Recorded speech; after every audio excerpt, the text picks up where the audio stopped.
just a real quick introduction of who I am. My name is Michael Draeger. I've been with Trend Micro for 10 plus years now, and I've been doing this program for almost as long.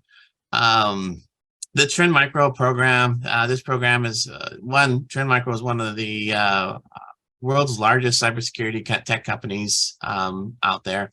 And the ISKF program, Internet Safety for Kids and Families, is a global education program that we founded about 14 years ago and have been active all over the world. And we have reached out to over 3.2 million kids and parents, much like you. As you can see, we got a number of different schools that have registered with us from all over the country.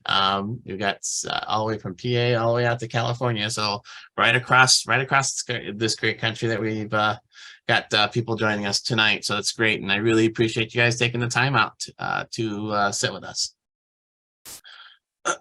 So some things before we get started here. Like I said, in the chat, there is a link that if you could, please go ahead and click that link and sign in and let us know that you're here.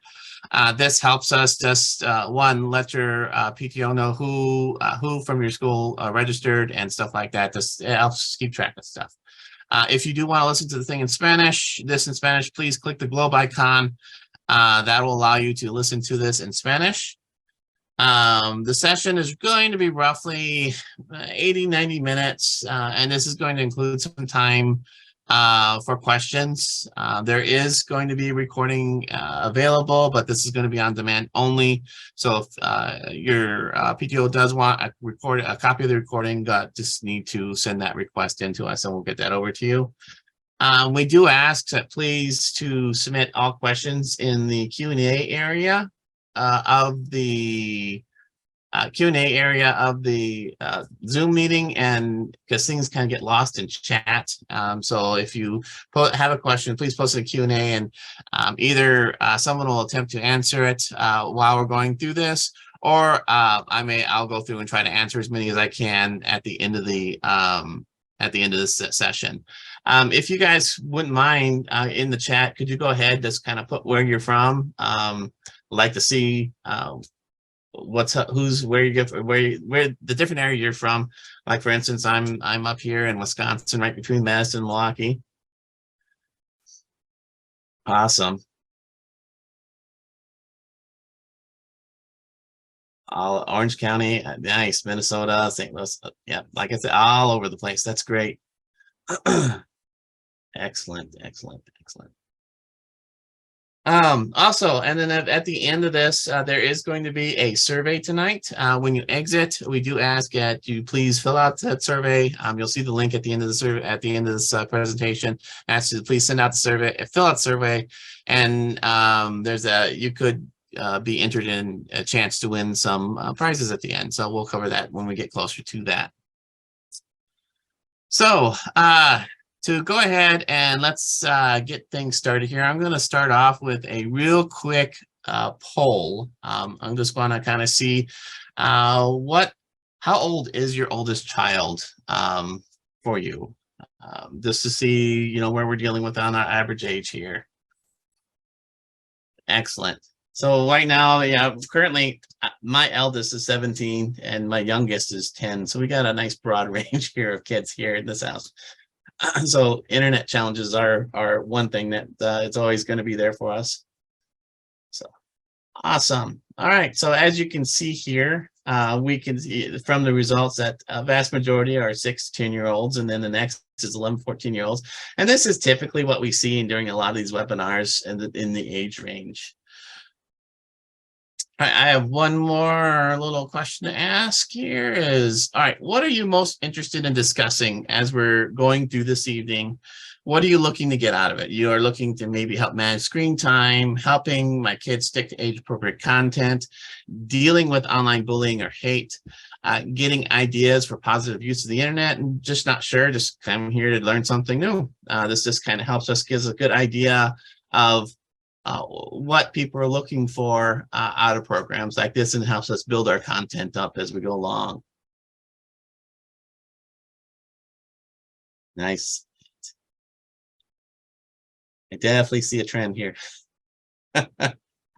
Awesome. So vast majority of you definitely are looking for age appropriate content, things to help them stick with that. So hopefully some of the things that we're going to talk about tonight will help you with that. We are going to be talking a little bit about the online bullying and stuff like that, as well as managing screen time. These are all things that we're going to kind of cover as much as we can. So excellent. All right. So tonight, we're not just going to talk about, we don't want to just talk about keeping kids safe online. We're also going to talk about how to help them be great digital citizens. We don't want to scare you. We've discovered that it's really not particularly helpful to, do the fears, the woes of the internet. We're not here to scare you. We're just kind of here to try to share with as much truth as we can and help you make the right decisions for you and your family. We're also going to share things that we've learned from others, from our partners and parents that we've engaged with over the last 14 years. So this is kind of we're going to share everything that we've learned, and then hopefully even tonight we're going to learn some things as we're talking to you as well. So what is digital citizenship? First of all, it's about safety and security. It's helping our kids know what the risks are and how to avoid them. This also includes digital literacy. How do I use feature settings and technology, and so that I can help better avoid some of the risks that are out there. It's also about the ethics and community. What are the rules or norms or behaviors of online space? How should I behave? So that it paints a positive look on me as well as others. And then lastly, the mastery. And it's more than just knowing what not to do online. It's also knowing and showing our kids what we can do online and how it can benefit ourselves, others, and the world around us. It's very important. Now we're going to cover a wide range of issues tonight, and we kind of bucketed it. We broke it up into 4 different buckets here, or groups, if you want to call them. We're going to spend a lot of our time in the blue and green areas as we go through each at a high level. But we'll also try to answer your questions as best as we can. So like I said, if any questions pop up, please, by all means, post them in the question and answer section, and we will try to answer them the best as we can. Oops, there we go. Now, first piece we're going to talk about is being online. This is where we're going to cover the environment, basically the environment, the rules, and some examples. Next, we're going to talk about being safe, and this is going to include privacy, our information, as well as ourselves. The next is being kind, and it's to others as well as ourselves, because we are some of our greatest critics sometimes.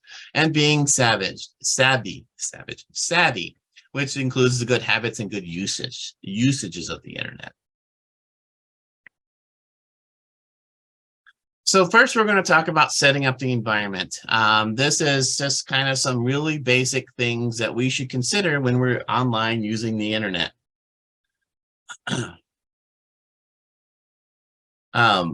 First is our physical health. And this is something, we all need to consider our physical health, because, if we're not taking care of ourselves, we're not going to be any good to anybody or anything around us.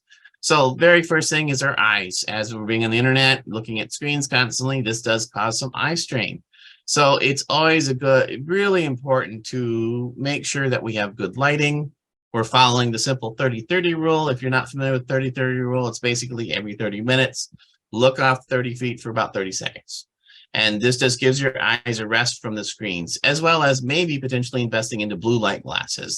They've done a lot of research showing that blue light does cause additional eye strain. So getting those light glasses can filter out some of that. Seating. Sitting up in a good posture is very important. Pardon me. I know that throughout the day when I'm working on things, I have a tendency to start to slouch and start to do all this stuff, and I definitely pay for it when I start doing that. And so seating is very important. It also helps you keep alert and you don't start drifting off. Also, taking a break, getting up every few minutes, every 30 minutes, hour, whatever works out best for you, and just moving and getting the blood flowing again. And that actually helps not only kind of re-energizes yourself, but it also kind of helps you refocus, especially if you get yourself stuck in some kind of quandary and you're just like, oh, I don't know what to do. And the movement and the walk away, that's really helps. So that's very important. Next, we're going to talk setting up the environment. The very first thing when we talk about the environment is our network. And this is the network, the network of our environment. And the very first thing is basically your router. And the router is the gateway into your house. The internet's entry point into the house is through that router. Everybody who has internet has some kind of router or something sitting at the beginning, kind of managing that traffic. It's very important that we limit access to these routers, because if people can get through them, they can get into your internal network. And a lot of people don't do this, is they don't change the default password. If you buy a new router, Linksys, Netgear, or whatever, or if your ISP provides one, make sure that they're not using the default password and they change to something complex. And also, when they release new updates, get those things updated. It's very important. The next piece is a lot of your new routers, especially your ones that have Wi-Fi built in it, allow you to set up two separate networks, a main and a guest. This is very, very important, especially if you want to kind of segment network and keep like guests off your home network, or even if you don't want your kids on their game when they're streaming or playing games on the same network as the computer or your work computer. This segmentation is very important. A lot of your new routers support this.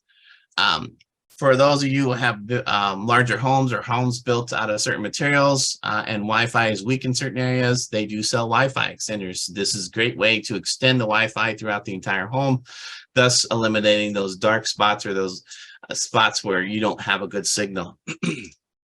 Next is staggering use time. Staggering use time is actually very beneficial, especially if you don't have a lot of bandwidth, or if you're using something that's bandwidth heavy, like someone's streaming or doing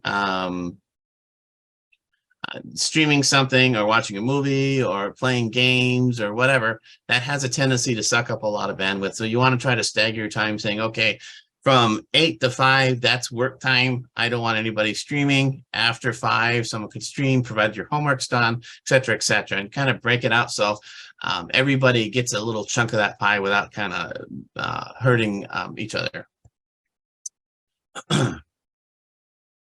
Now, very important also is for the security is use the security software on all devices. Most of your devices out there have some kind of security tools, some kind of locks, some kind of firewall, whatever. Make sure you're using that. Your phone has security software built into it. Windows, Macs all have security software that's built into it. Go ahead and make sure you're using that software to help protect the device. If it has a firewall, firewall basically is a device or a thing that will block access to ports and only allow specific traffic through to the device. So it kind of filters out a lot of stuff and eliminates a lot of the threats and noise that could be out there. So if there's a firewall, get it turned on. Use the defaults. That's usually pretty sufficient for most home users.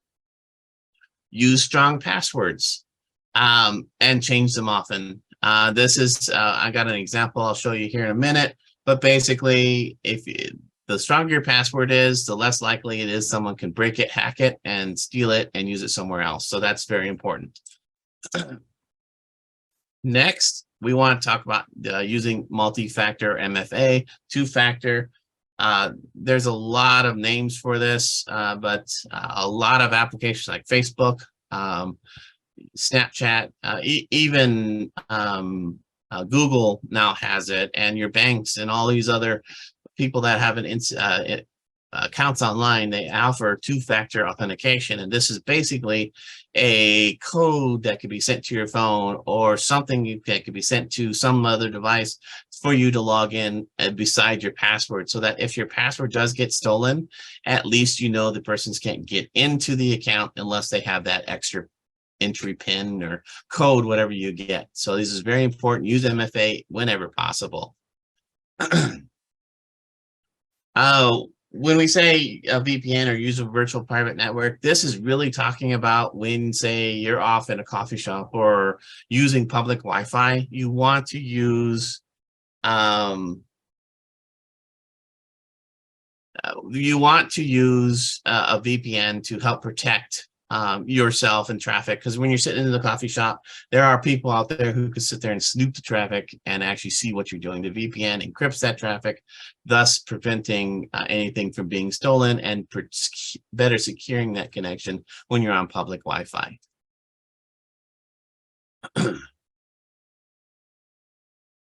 The next piece, and this is just kind of setting up the environment itself, is we want to make sure that we apply all updates. When your phone gets a new update, get that update applied.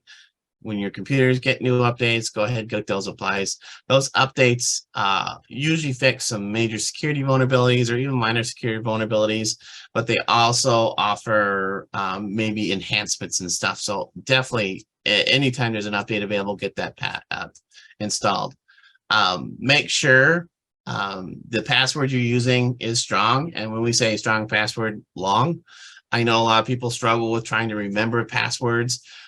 And we definitely don't want to use passwords like something common like a name or whatever. So think of a phrase, and this is a good example of phrase. Might need to buy more toilet paper soon, and we're just using the first letters of the words. It's an easy thing that we can remember, and all we got to do is remember those first characters and then type it in. So it's very easy to come up with different phrases that are complex and very hard for hackers to break. Lastly is backup and store. We want to make sure that we're backing up our data using iCloud, using whatever we're using to back up our data for our phones or computers, whatever.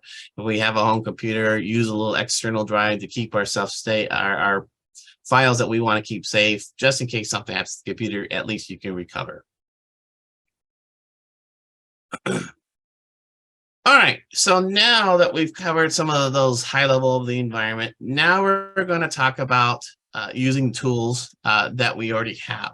So a lot of your tools out there already have things built in that's going to help with age-appropriate content. It's going to help with prohibiting in-app purchases, as well as time online and monitoring. These are available now on our routers, on our phones. ISPs, your internet service providers, also offer a lot of services that can help you monitor some of this stuff or control some of this or limit some of this. Security software out there, a lot of the security software tools out there offer things that help you manage and control these as well. And then also a lot of your apps have this stuff built in as well under the family settings or digital wellness or parental controls. These are all kind of things that we see coming out with these new apps, and we definitely want to use them if they're available to help us manage these devices and control access. Now, for these next slides, we are going to go kind of at a high level. We're not going to go too deep into them, but we're going to actually talk about some of the tools that are out there and how to enable some of the settings. One of the things that we do want to remember when we're using any of these tools is these tools do not replace us. It still falls onto the parents to help manage and maintain some of this stuff. There is no magic or silver bullet out there that's going to say, hey, if I turn this on, my kid's not going to get anything. So this just helps us as a parent to help manage and limit screen time, helps us manage what content they're doing. It also helps us have good conversations with our kids when we're talking about this stuff as we're going through. So very first one, we're going to talk about iOS screen time. This is a neat tool that allows us to allows you to manage your kid, what they can access, the time, all that stuff, screen time, all that stuff. To enable that, all we need to do is go to settings, then go to screen time, and then under your family, and these are the people who are part of your iTunes account, and even kids under age 13 can be set up for this. You want to click on users, and then you'll be able to see, their screen time, set restrictions, and the amount of time they can spend on certain types of games or apps, like certain apps like games and stuff that you want to limit. So this is a great way of managing on an Apple. your kids' screen times and what they can do. Google has something similar. This is a kind of same thing as Apple. It allows you to filter apps, limit screen times, protect security. It allows you to track your child's location when it's enabled, and then alert when they're on the move. So you can keep track of them if you have an Android type device as well. So this is, let's just think of this as Android's version of the Apple iOS screen time. YouTube used to, some of you guys may remember YouTube for Kids. This was kind of a really nice little thing, a YouTube for Kids site that they go to that had the content somewhat filtered. They've come out with something new called YouTube Supervised Accounts, and this is actually kind of cool because it allows you to kind of control what access or what they can see depending upon their maturity level or their age level. So we're going to start off in 3 levels. They have Explore, More, and most of YouTube. So when you're doing Explore, these are your kids that are like 10 and under, you're really young kids. This is going to do a really good job of filtering out all that stuff that they shouldn't be looking at and just focus mainly on what they'd be interested in and stuff. And then the Explore More kind of opens it up more, and this is going to be your preteens. This is when they're going to get into more of that stuff, more, we'll say mature stuff, whatever you want to use. But it still limits what they can see. And then most of YouTube is for your teens. Now, teens, as they move up in the high school, are going to be doing research on some things that could be filtered out by some content filters. This is going to allow them access to that content, but still filters out the adult and the explicit content. So this is a really neat tool that YouTube has offered. And it's, like I said, it's meant to target the different ranges of your kids. So if you're depending upon, as they grow, you can enable more and more features. TikTok, about a year and a half or so ago, released something called family pairing. And this is actually really, really nice tool. And I give TikTok a lot of credit for this one on allowing us allows you to kind of manage limit the content and time that your kids can spend on TikTok. This app needs to be installed both on your phone as well as your kid's phone. And basically to set it up is we go to your safety center and then select digital well-being. And then you want to select family pairing. So, yep, there you go, family pairing.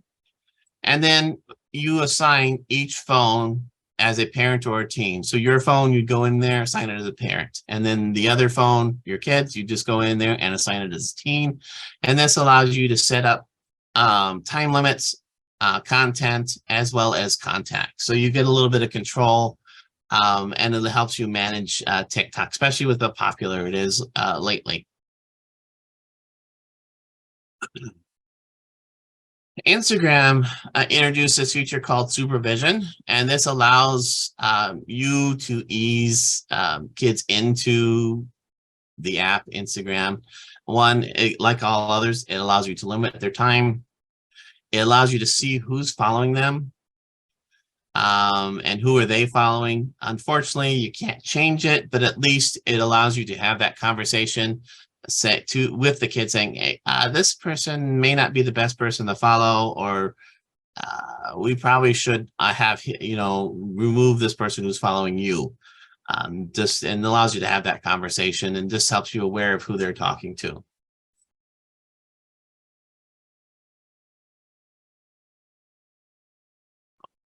Also, recently they did add a quiet mode, and this is actually a new feature in there. Quiet mode is just kind of saying, hey, after 10 p.m., this thing shut off. I do not want any notifications, thus not being, they aren't being bothered by notifications throughout the night.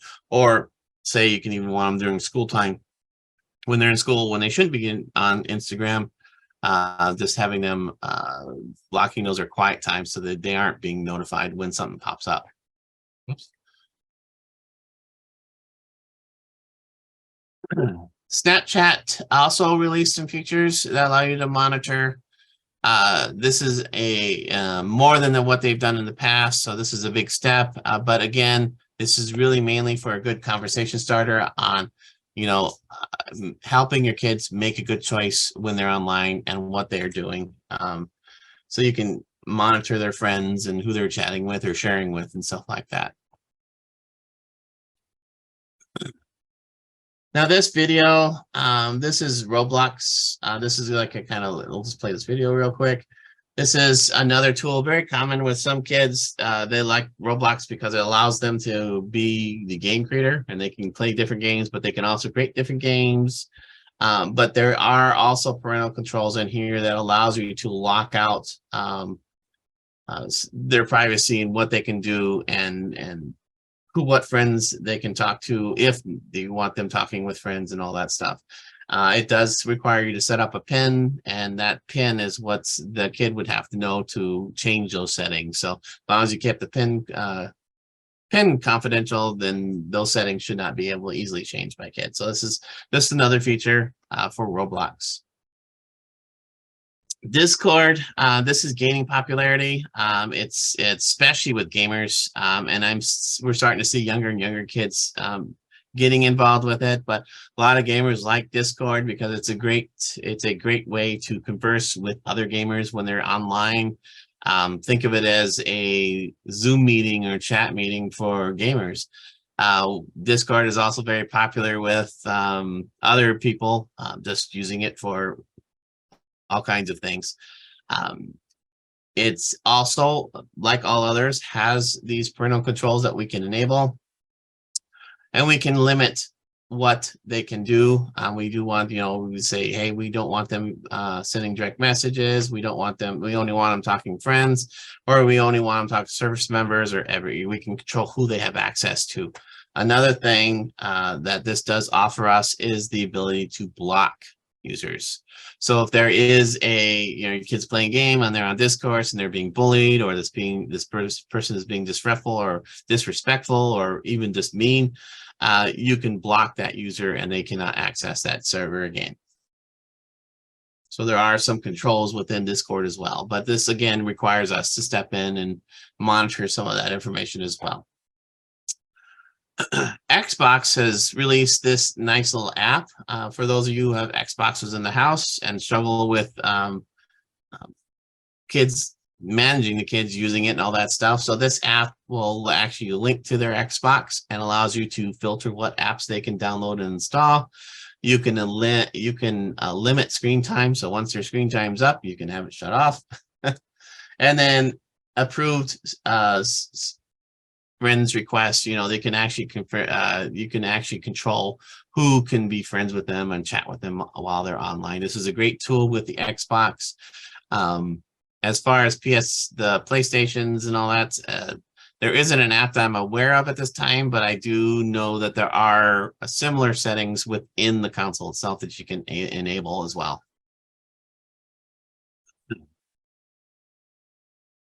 The next piece that we're going to talk about, the next software, and this is going to be the last one to talk about software, this is actually something that Trim Micro put together ourselves. This is actually a very, very nice tool. I use it myself. It is, if you go to tmfamily.cares, this is a free tool that you can download and allows you to basically manage your kids' devices. So if you have Apples and Androids in the house, you can manage all of those devices from your own phone. And you basically install this tool. It's called Trend Micro Families. And you can install it from the App Store or the Google Play Store. You install it, and then you set up the rules on what each device can have access to. One, it allows you to see what the kids are doing.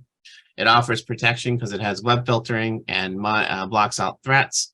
And then it also gives you some guidance and some, you can use it as a, need some help on something, walk you through some things. So this is a great way to manage multiple devices, especially if you have different devices to the house and you want one single thing to manage all of them with.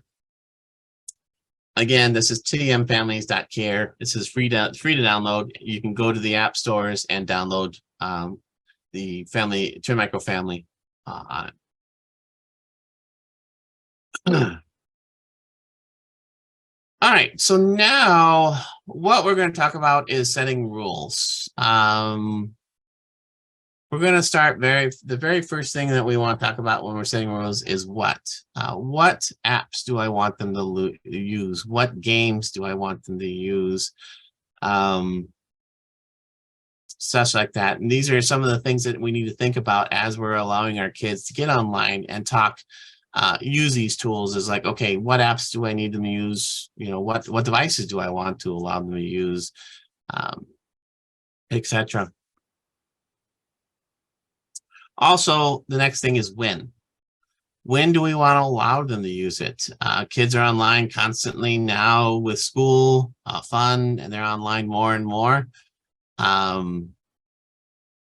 It's like, do we want to set, when do we want to set the ground rules? We say, okay, when you're at home, you can go online after your homework's done or whatever. And kind of set those, when can you be online versus them just constantly being on their devices. Next thing we need to establish is how long. What are your guidelines? What do you want to recommend? I've heard multiple studies, people talk about 30 minutes, hour, 2 hours. Honestly, it's going to be dependent upon the maturity of the kid and where they're at. My 10-year-old, we limit him to 30 minutes a day when it comes to being online and having fun. And that 30 minutes does not include when he has to do homework or things on his Chromebook for school, but that does apply to him when he's watching videos or using tablets, as we do limit him to the 30 minutes and we try to stick to that. And we've even his pediatrician agrees with us on that one. It's like limiting screen time and having him do other things is probably a good thing. So that's kind of what we've established. And now everybody's rules are going to be different. This is not a hard set rule. Like I said, you need to determine what's best for your family and the maturity level of your kids. Next is where, when they're using, when they're online. When we're talking about where, it's what location in the house do you want them online? First, my personal ruling in the house is when kids are online, they should be in a public area. So like in the living room or in the dining room or at the computer by my office. So one, if they run into issues, we can help them. We can guide them if they need it. We can also see what they're doing and get an, knowing that, it looks like they're heading to a path that we need to maybe interject in. We definitely have that have that ruling in place. We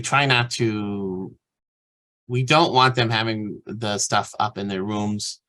We have a no device policy in the rooms and all that stuff as well. So we try to encourage them to be down here. And it's not so much that I want to spy on them, that I care that I want to constantly know what they're doing. I just want to be here in case they run into problems and they know they can come to me and say, hey, I ran into a problem. Or if I notice something, or if I notice that they're starting to get antsy, upset, then maybe I need to go see what's going on. If they're up in the room, I can't monitor that stuff. And then who do I want them talking with?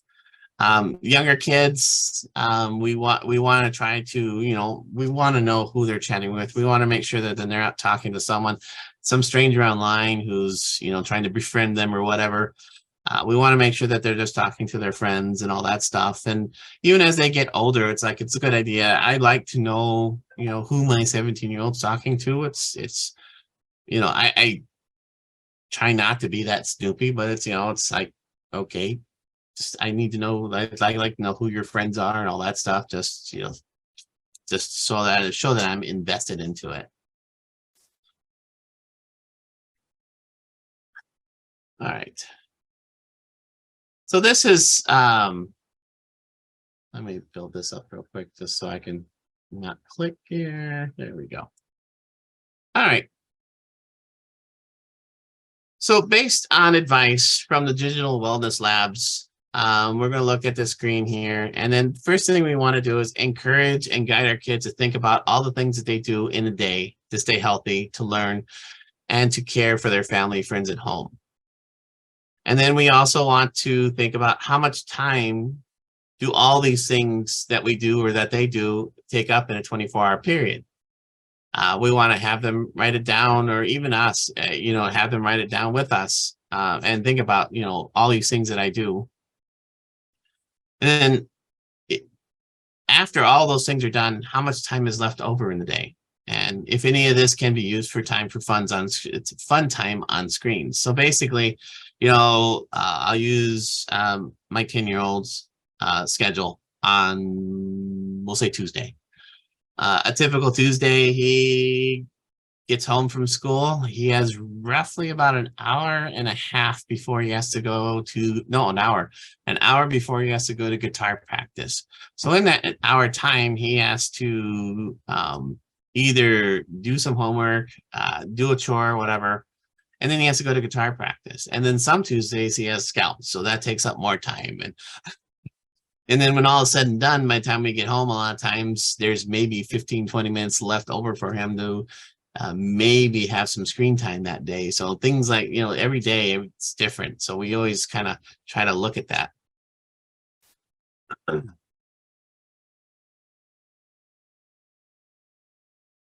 Now, one of the things we also need to think about is like, how much time does it take to do things that support their health? So we also need to look at, things that are important to us. Like, all right, so how much time a day do I need to take care of my physical health?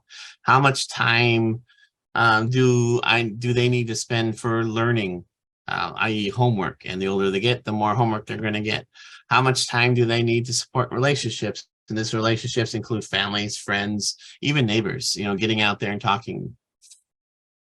Now, once all that stuff's done and we've already calculated that time left over is kind of like, okay, this is what I have left technically for fun time or screen time. Now, we want to try to encourage them not to use all of that time for screen time. That's never a good thing. But, maybe take off a little portion of that and say, hey, you got 30, 40 minutes, an hour. You can go have some fun, whatever. So this is just some things to think about when you're doing, when you're thinking about how your day is filled up and the things that you need to do before we get into having fun and playing with our screens. All right. Set the example. This is kind of a really important thing because our kids model our activities, our behaviors. They watch us very closely and do a lot of the things that we do. And we have to think about, what rules do we have for ourselves? What rules do we following, and are we following those rules? So I can't just say, use a rule saying, hey, no phones at the table, but then I bring my phone to the table and start during dinner and start putzing on the phone. Is that being a good example? No. I need to be cognizant of that rule and say, okay, those rules should also apply to me. I should be the role model and put my phone off to the side and not bring it to the table. The same thing is we want to make sure that what we're doing online, how we're using our devices is also going to be what we want our kids to be doing, because they're going to mirror our behaviors. And we want to set a good example for them. We want to make sure that we're setting the example and being that role model for them. All right, so the next piece we're going to talk about is being safe, which is, again, we're going to cover privacy, information, and ourselves. The first thing about privacy is we want to make sure that we're using privacy settings. A lot of apps have it. Typically, by default, they're not always set at the best level for us or even our kids. And also, this is actually a great tool, a great method of saying, get the kids involved in finding those settings and talk to them about it. So you have a kid who's, we'll say, using Instagram for the first time. Go into the settings, find those privacy settings, and talk to them about it and explain why you should have this setting turned on. And that encourages them down the road when they get a new app or new device or whatever, that they take the time and look for those settings and turn those on. And they understand why those settings exist and why you have them turned on. So this is an example of this just to show that Fortnite, very popular. There is a privacy settings in which we can control who can message them, who can talk to them during the game. If it's set to privacy, basically no one can talk to them. And then you can move that up the level of friends and then public. Now, one thing we do, you do notice the friends of friends. One thing we do need to be aware of, if you do have the friends of friends enabled, that's going to be the friends in the 9th degree type thing. So you may not be a friend, but if one of your friends has that friend, they can also chat with you and type thing. So that could open some additional avenues, some things to think about if you check that box. So privacy is just monitoring who can access access you or your data while you're online. All right, there it goes. All right, all of us, and I've been guilty of this, and I'm sure everybody here has been guilty of this, is basically we download a new app, open a new program, we just scroll through the user license agreement and blindly click accept. And then we move on to using the app. And this kind of points out is where we have to assume that nothing is private. And in this case, this is a user license agreement for Instagram. And if you actually read through the user license agreement for Instagram, you're going to see that Instagram in there has a right to use your data for marketing purposes any which way that they choose to do so, even after you delete the account or delete the information, because it's on their servers. Once you post it, it's accessible to them. They have access to it, and they can use that marketing information any which way that they choose. And they have control of said data. So that's something that we need to be aware of when we're sharing things online and posting things online, is that nothing is private. Now, another group of people out there who want access to our information, these are people that we've never met and probably never will, are cyber criminals, hackers, threat actors, whatever you want to call them. They are using different tricks all the time to get our personal information, and that personal information is gold to them. They aren't necessarily targeting our kids, but because our kids use a lot of the sites, apps, and services that everyone else does, they can become a victim of cybercrime as well. Some of the things that we need to be aware of when when our kids are online, even ourselves when we're online, is fake search results. It's like, is this real? Is this not? Offers that may be too good to be true. As they say, if it is too good to be true, it is most likely false. So just be aware of these offers that are just kind of like, hey, free iPad, free whatever. That's probably a scam of some type. High interest content. So whatever the newest game out there, in this case, has happened when we did this, it was Fortnite was bigger. I'm sure there's something new out there, but any high interest thing is going to get people to click on it. That's going to draw. Those are things that should be questionable before you click on it. It's like you see a pop-up about this, you may want to not click on it and actually go to the site. Clickbait content, as they say, that's just too interesting not to click on it. In this case, Lady Gaga found dead. That's something that's, oh, that looks interesting. Before you click on it, you may want to double check to make sure that that is a reputable site that we're actually going to, and not some random strange site that's out there just to steal our personal information. And then we just need to be aware, even on social media, and I see this constantly now on social media, is the fake information that's been posted up on social media. All these different things that get posted. If you click those links or go into them, they will have a tendency to try to get you to enter some information. Those online surveys and stuff, those things, all those things, just things you need to avoid.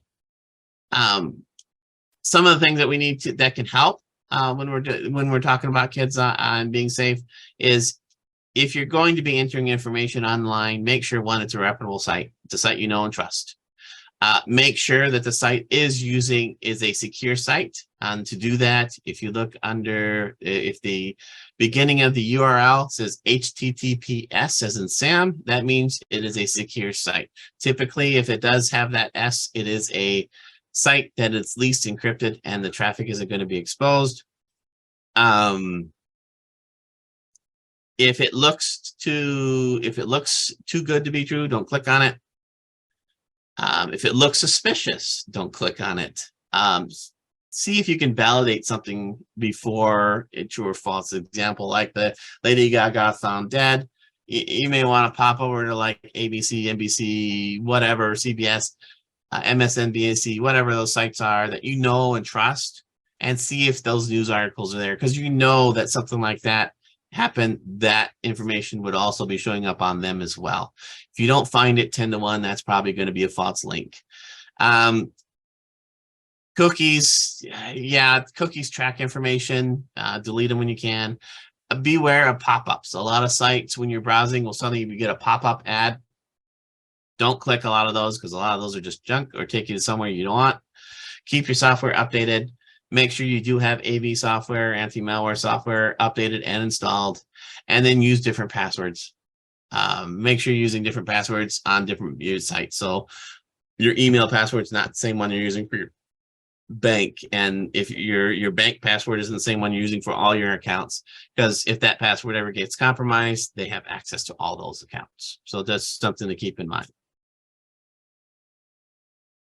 Last week this came out last week. This was basically National Slam the Scam Day. This is just a awareness day to let people know to stop the scams and kind of try to stop imposters and scammers in their tracks. If you suspect that you've been scammed or you want to report a scam, just go to ssa.gov/scam. This also has some good information as well about different scams, and it can help you learn to identify them as well. All right, quick survey. Do any of your kids have cell phones? So right now, my 10-year-old does not have a cell phone, as much as his dismay. He does not, nor do I have any interest in getting him a cell phone at this time. The 17-year-old does have a cell phone, but she also is out, has a job and all that stuff. So I do need to have some way of getting hold of her. So at this time, the answer is yes and no for both my kids. All right. Interesting. Awesome. So as you look, you see by the survey, a vast majority, 54% says no. And then about 41% is yes, and then 5% is thinking about it. So interesting. There we go. So whether or not your child has a phone or is going to get a phone, we want to encourage them to use it. The camera is a very, very popular thing with phones. We also want to make sure that they're using that in a positive way. We need to let them know that they never should be feel pressured to send a picture of themselves that they wouldn't want the whole world to see, no matter who's asking. It doesn't matter if they think they're truly in love with that person. They should not be sending any pictures that they do not want to potentially get out in the world. And remind them that they can come to us if anything ever happens. We're not here to judge them. We're not here to punish them or whatever. We're here to help them get through this, guide them, help them understand what happened, and help them understand the consequences of stuff associated with it, and be there for them when this occurs. They will make mistakes, so we just need to be there to make sure that we can, and we just want to help them understand why it's important not to send that stuff. From the past, we've been asked multiple times if someone ever sends a picture to my kid and who didn't ask for it and they received it, what do they do? I pay the bill. Is it something that I need to worry about? Our advice when it comes to that is basically, when the child receives it, we want to remind them that if you ever receive an image like that, delete it, report it and then delete it. Let the parent know, have them come to you and say, hey, and then delete it. This is very, very important, especially the deletion part. So once you're aware of it, you can go ahead and just delete that photo. The next action, this is actually something that is very important that as parents, we definitely need to make sure that we do, is we need to either, and this is dependent upon the situation, is one, let the parent who's sent it know if comfortable doing, if the situation warrants it.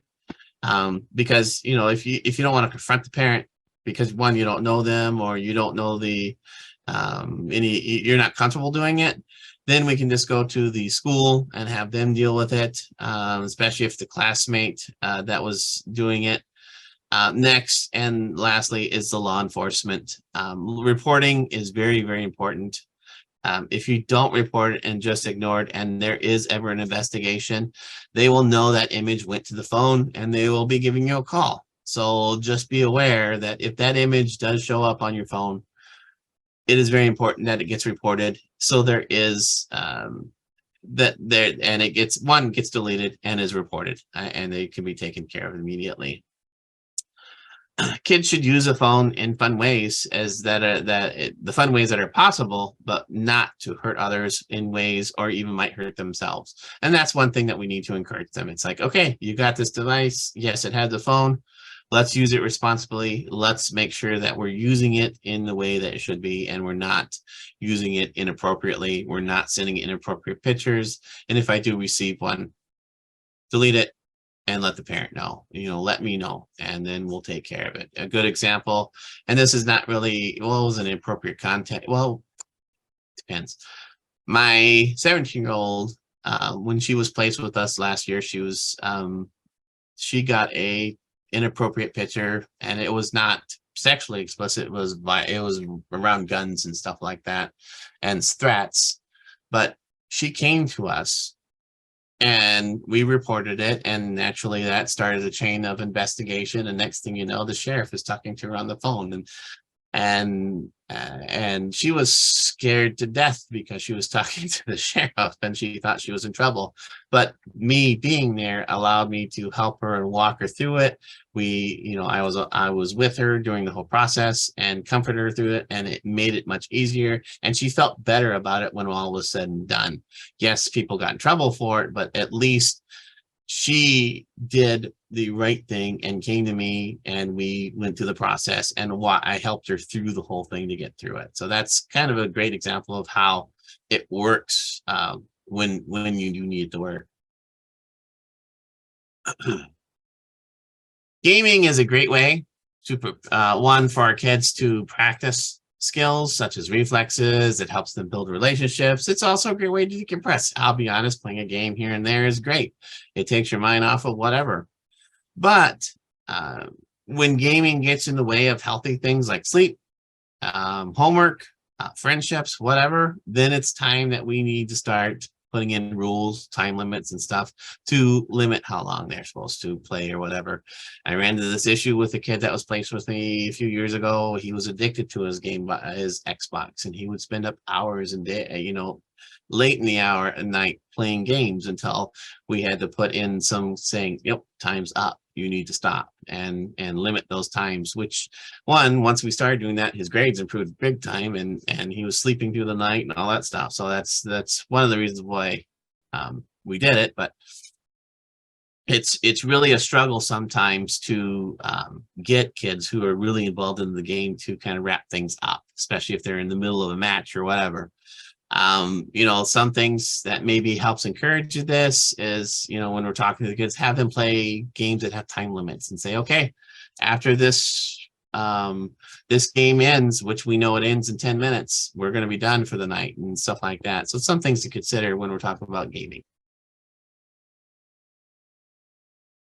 All right. So next we're going to talk about being kind. Kindness is something that kids learn early, one, because of us, and school. They learn it in school. They learn it watching us and what we do.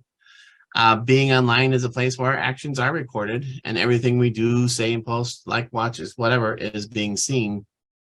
So all of the choices that we make add up to picture who we are,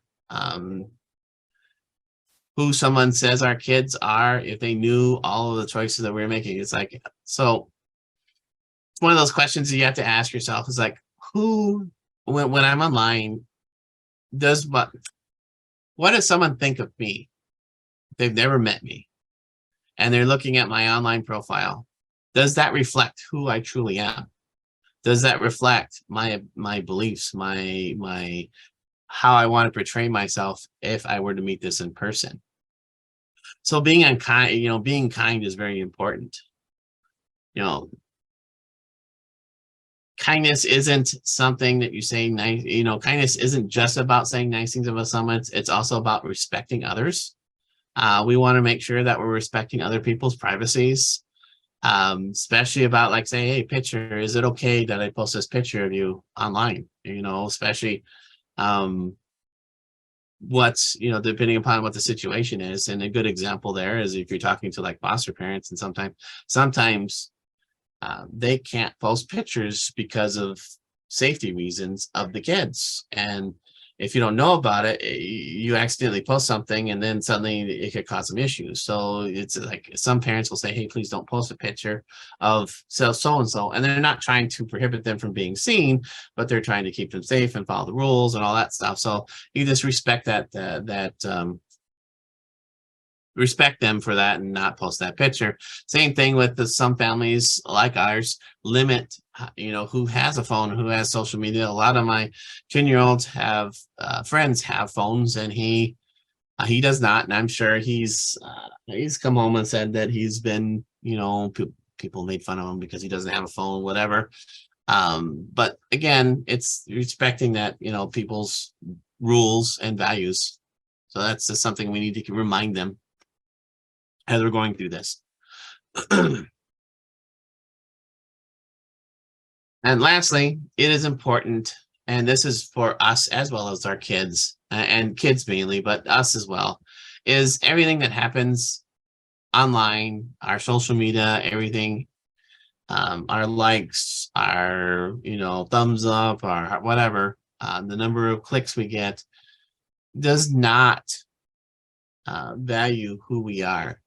A lot of kids become very anxious and upset because their post only got a few likes or didn't get any likes or whatever, or bad comments or whatever. And it kind of demoralizes them and they feel really bad about it. What they need to remember is that that we are greater than our online presence. Our likes, our retweets, our friends, the number of followers I have does not equal to who I am. I am greater than all of that. As parents, we can be supportive by reminding them that we are always there for them. We want to make sure that we are there when they do run into problems. We want to be prepared. We got to think of ourselves, okay, when I say be prepared, and there's just some questions, two questions you can ask is like, what would I do if our child was bullied? What would I do if my child was the bully? How would I respond to that? And then when we see something good online, we want to make sure that we show our kids and share those stories with our kids and encourage them and say, hey, this is what it's like. This is the way the internet should be. This is what being good online should be. And encourage those positive habits and trying to block as much of those negative things as we can. But like I said, our kids are going to make mistakes. Our kids are learning, they're evolving, they will make mistakes. We just need to remind them that we are here to help them. We are here to be supportive and walk them through anything that they run into, and then they can come to us for that support.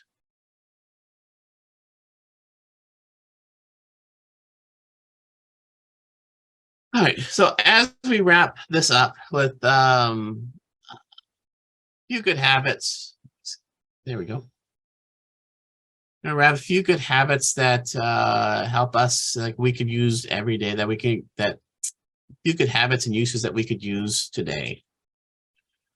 So the very first thing is it's really hard to trust what is real, what is not. For example, someone can take a photo and copy it over to another account and claim it as theirs. The news, YouTube, all these social media posts has a bunch of things that are posted. Some are facts, some are complete just hoaxes, hogwash, whatever. You know, it's really easy to steal things, copy things, paste things, and all that stuff. So in the case of, a good example is like in case of images, you're not sure where this photo came up. There is a way to do what they call a reverse image search, and just basically grab the picture and checking to see if it's been posted somewhere else. You can also, we want to also teach our kids to stop, think, ask questions. Okay. When I read something, oh, maybe I need to think about that. Maybe I need to do a little research and just dig into this a little more and learn a little bit more and see if this is actually true. So this is just some of the things that we need to help them understand. So when I talk about stop and ask questions, it's like some of the things that they can ask when we're looking at reading something is, why was it made? Who made it? Why was it done? What is missing? Is it one-sided? Is there some other key details missing? How might other people interpret this particular posting? Is it going to upset this certain culture? Is it targeting someone? Is it gaslighting someone? How do I validate it's true? I'm going to have to take a look and see, hey, maybe I should do some research, digging this a little further and see if this is actually true. Maybe it's just malarkey done by this person. And then also, who might benefit from the message? Is this something that could be beneficial to, if I post this message, who's it targeting? Who's it messaging? What's the goal? And is there anybody who could potentially be harmed by it? We see this every day, these inflammatory messages that are specifically targeting individuals. Another good habit is look yourself up online. If you've ever looked yourself up online, you'd be amazed by what you find. This is actually a fun activity for your kids. If they've ever done it, is just Google themselves. It's kind of interesting. Sometimes some of the things that come up when you Google yourself. Now this animation, which is, here we go. Animation is basically what we're going to set up is Google Alerts. Google has a really nice little tool called Google Alerts that you can set up, and you can have it basically email you information, things that may show up about. So in this case, they just did a quick alert about Trend Micro. So anytime anything comes up Trend Micro with as it happens or as it pops up or as Google finds it, it'll email you letting you know about it. So in this case, maybe not this case, but maybe you want to put your name in there and you say, okay, anything new pops up with my name in it, I want to be alerted of it. And you can actually be very granular with the search, and then it'll send you those results. So this is a really, really kind of a neat way of keeping tabs on what's going on on the internet about things that potentially may be you.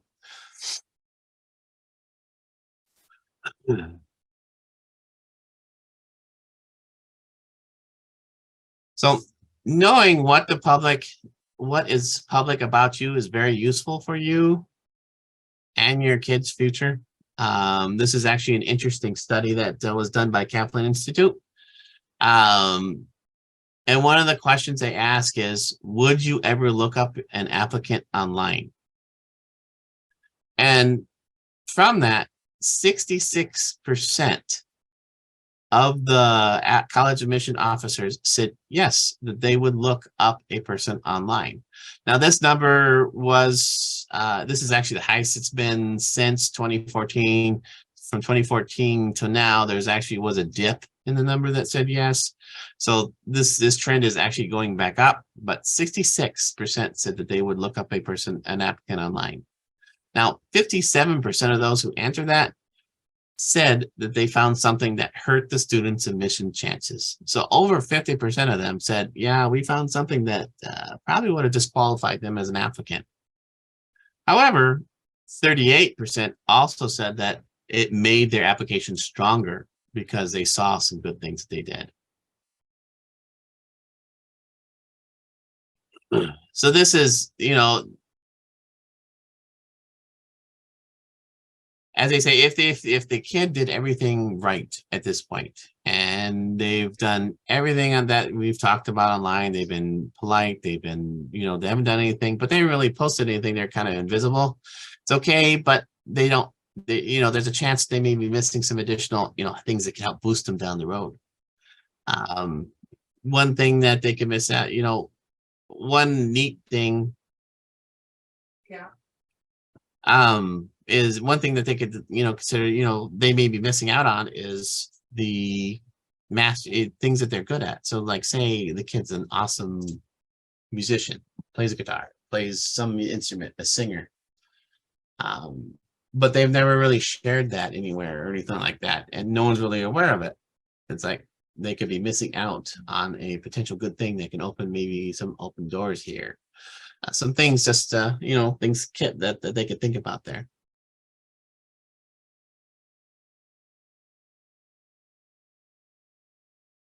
So we want to encourage our kids to use the internet for good and useful ways.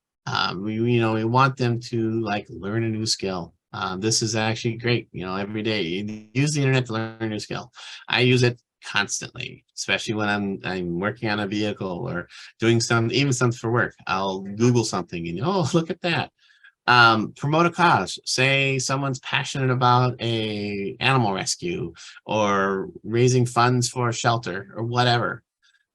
This is really great a way to do this online.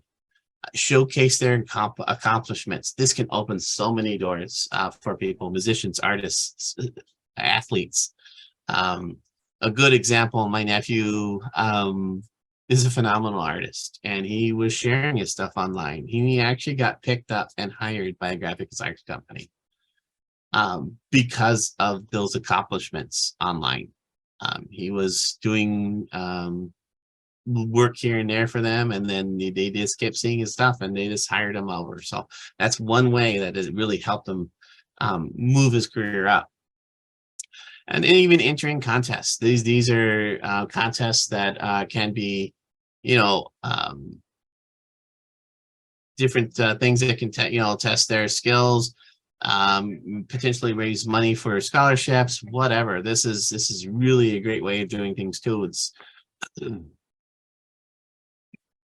but it also helps them, especially entering content, and understand deadlines, rules, etc., etc. So these are learning opportunities are just endless if we encourage these good uses.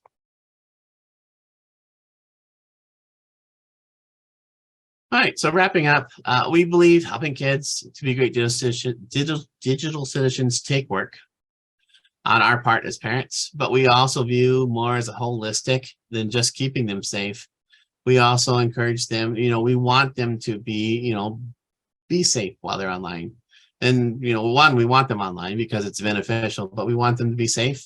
But we also want them to be kind and good people while being online, and also presenting themselves as good people, and as well as using good habits and doing good things with it. So this is actually a great tool for kids. If you go to trimicro/internet/trimicro.com/internet safety, you can visit our Cyber Academy. These are actually great little modules that you can go through and have them learn different aspects of safety. Each module is an animated video. It includes a quiz, has activity sheets and conversation guides. There are guides to help parents and teachers walk through and learn these things as well with them, but it teaches them really neat things, and we're releasing new ones every day. Releasing new ones constantly. So you just keep checking back every month or so, and you're gonna see a new one out there. Camera safety is a great one that was just recently released, and same thing with some of the other modules here. It can just help them really understand internet safety. This is really great for younger kids to start learning and getting their feet wet and understanding it. It is available in multiple languages now, and more are going to be released as time goes on. Some other good resources, and this is a great resource, is you go to again, internet safety, and then there's tons of information out there for parents and teachers, previous webinars, documentation that you can download, just general information, blogs, stuff that you can read up on. This is a really great resource as far as other sites that you can go to learn and stay on top of things. There we go. So remember, let's keep it going, stay active, and communicate with one another, communicate with our kids. Let's learn let's listen to what they're using, what they're hearing, what they're using. Try to stay up to date. So if your child comes to you and say, hey, I want to use this new app, or my friends are playing this game, learn something about it.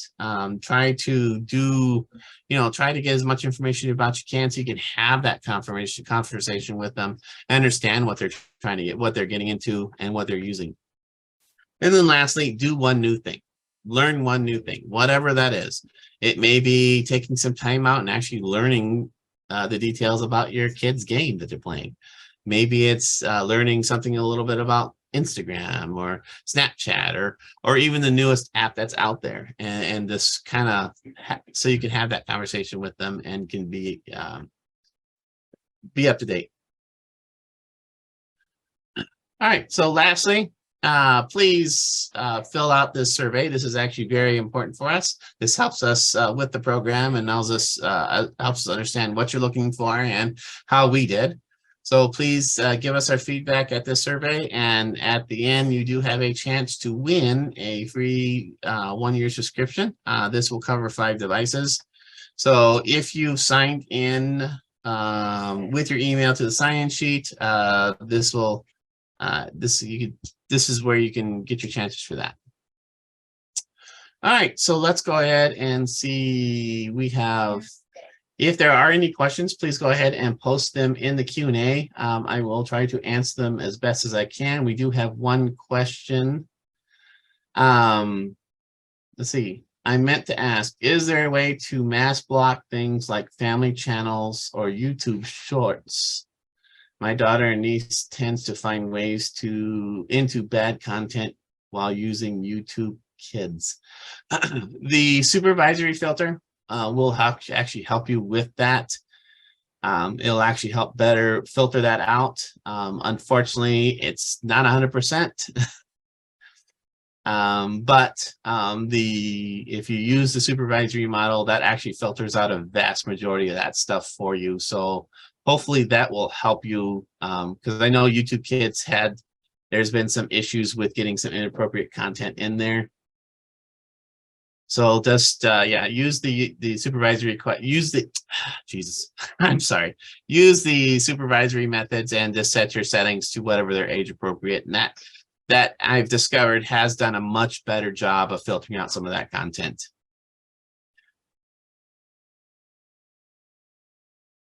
So any other questions?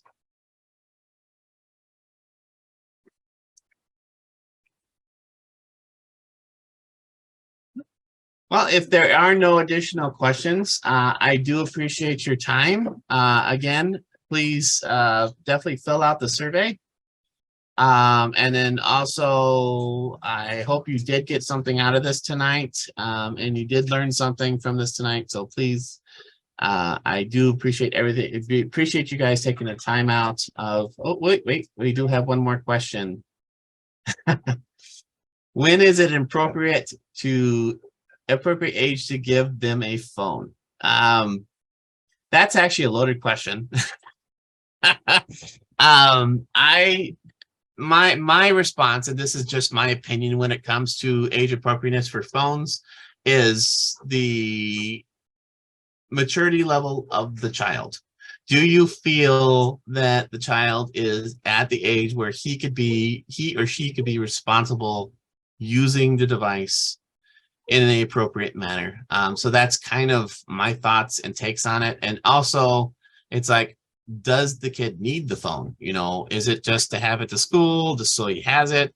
Or is he at sports, or is she at sports, or has a job or whatever? That's kind of what's going to dictate whether I'm going to decide to give a phone to somebody. Right now, my 10-year-old, he doesn't need it.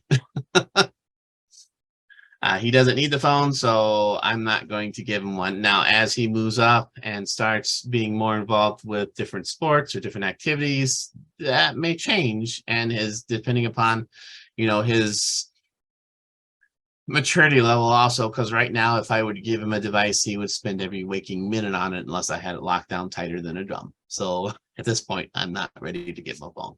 I hope that answered that question as best I could. I would say also, maybe talk to other parents around you and see what they think, and get multiple opinions. All right. Thank you for spending your evening with us. I do appreciate that. For some of you, I know it's really, really late. So I appreciate you taking the time out. And you guys have a good evening, and look forward to maybe talking to you down the road. Thank you.